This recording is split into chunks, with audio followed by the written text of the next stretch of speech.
මොකද මේ? වරක්කලේ. හරිද? මේකෙන් කරන්නේ පුතේ ලී එක ඉරක් ඇඳ ගන්න එක. ලී එක ඉරක් ඇඳ ගන්න එක තමයි මේක කරන ප්‍රධාන කාර්යය. හරිද?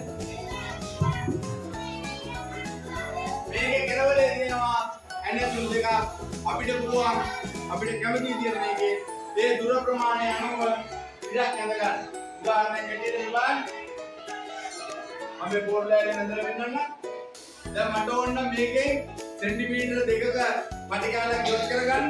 මම සෙන්ටිමීටර දෙකකට විතර හදා ගන්නවා. මේක කරලා හදන්න පුළුවන්. හරිද? මැනලා හදාගෙන මෙන්න මේම හරි කෙලින් අල්ලලා මේව ගැවුවට පස්සේ ඔබට මේනවා. මේ ලස්සන දෙකක් තියෙනවා.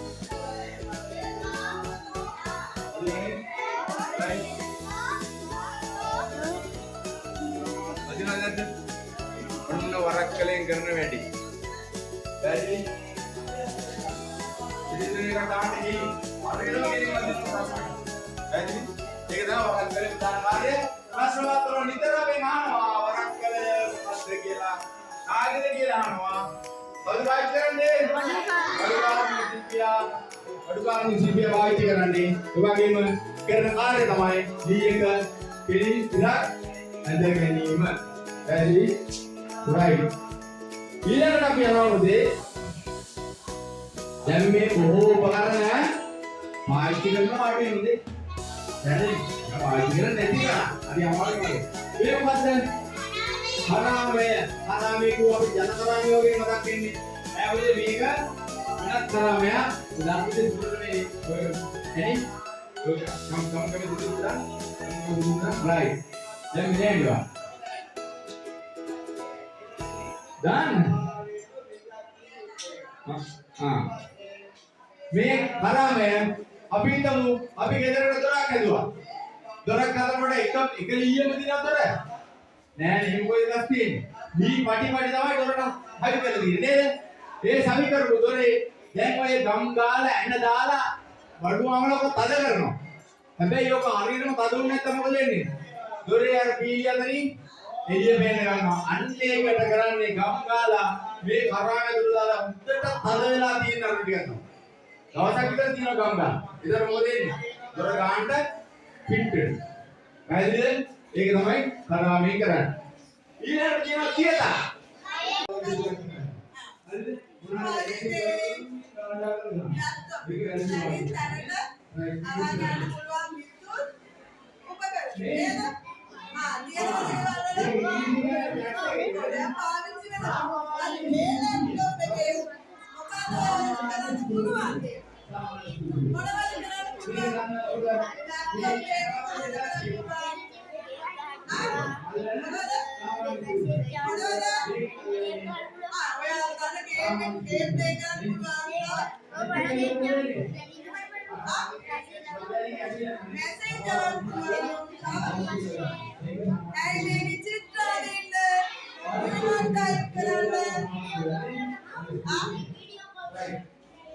සමහර වෙලාවට මේක හදාගත්තාම වීඩියෝ අපිට බලන්නත් පුළුවන් ලැප්ටොප්.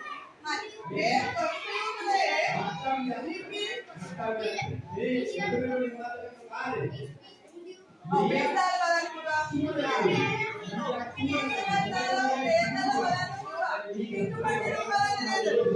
මේක යට තියෙන මෙන්න මේ කොටස ඇරලා මේකට දැඩි හදා. මේක දාලා මේක කරලා දාලා චිත්‍රපටිය සිංහල කතාන්දරය බලන්න. අදිනාවට තියෙනවා රේඩියෝ.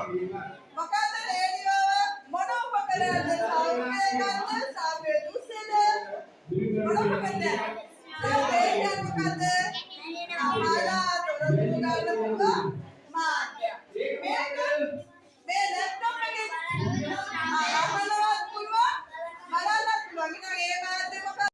අපි අර කිව්වා සදායි සහල් වර්ගයක් ගන්නවා නේද? මොනවාද? ඕසදායි සහල් වර්ගයක් ගන්නවා. ඊට පස්සේ මොනර කුඩුම්බිය දාන්න පුළුවන්. ලුණු ටිකකුත් නැත්නම් අපිට රස හරි නේද? මේක කැඳ හදපු විදිය මතකද අපිට? අර ඔයාලට කියලා දුන්නේ කැඳ හදන්න. මුලින්ම මොකද කරන්නේ? පොළ ජාති ටික හොදලා ගන්නවා. හොදලා චූටි කැඳුමට කපලා මොකද කරන්නේ? කොටා ගන්නෝනේ. කොටලා ඉස්පටි ගෑරගෙන ඊට පස්සේ පොළ සාල් වර්ගයක් හොදලා ගන්නවා. අරගෙන ඒක කපලා වැඩි විදිහට එලා වැඩි වෙලා අපි ඔක ලිපේ තියාගෙන ඇදි ගන්නවද? නෑනේ. පොළ පාට වැඩි වෙලාවක් කපන්න ඕනේ. ඇයි වැඩි වෙලාවක් කපන්නේ? ඕස ගුණය විනාශ වෙනවා.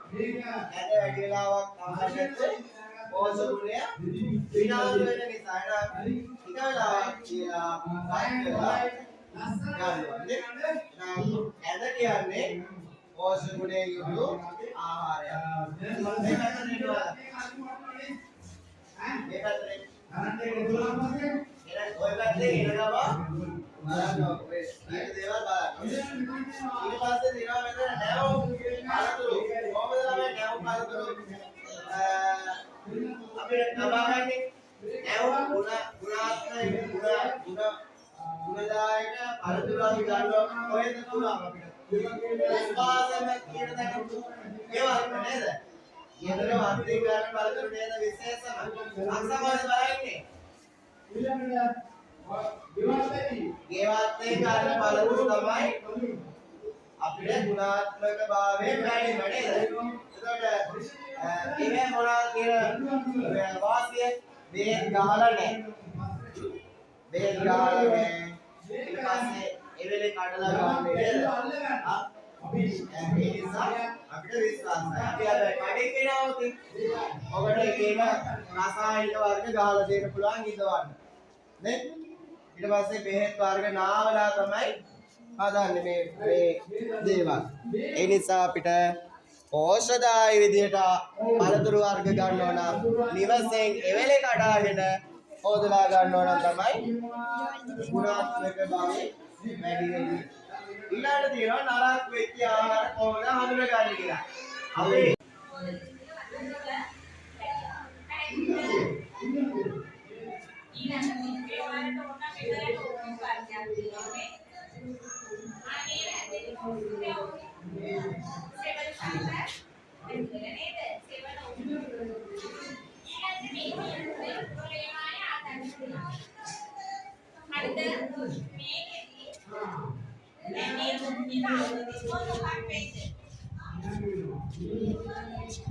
ජලයේ වාෂ්ප වෙලා මිදෙනව නේද? ජලයේ වාෂ්ප වෙලා මිදෙනවා. පැහැදිලිද? එතකොට මේ තියෙන ඊ තමයි අපි මේක වතුර දාලා තිබ්බේ. දැන් මේ තියෙන්නේ මිදිලා. තේරුණාද? ඒක දන්නව නේද? ගෙදර රුම්පොල් කටක් දෙයි වගේ නේද? ඊළඟට මේ මොකද්ද තියෙන්නේ? මේ ඇසියා ලැස්ස හැදෙන්නේ. මේ මොකද්ද? ලැස්ස හැදෙන මේ ඉතරේ පෙන්නලා තියෙන්නේ ඒක මේ අංකශාල තියෙන්නේ. මේක අපි කියන චක්‍රයක් කියලා. ජල චක්‍රයක්.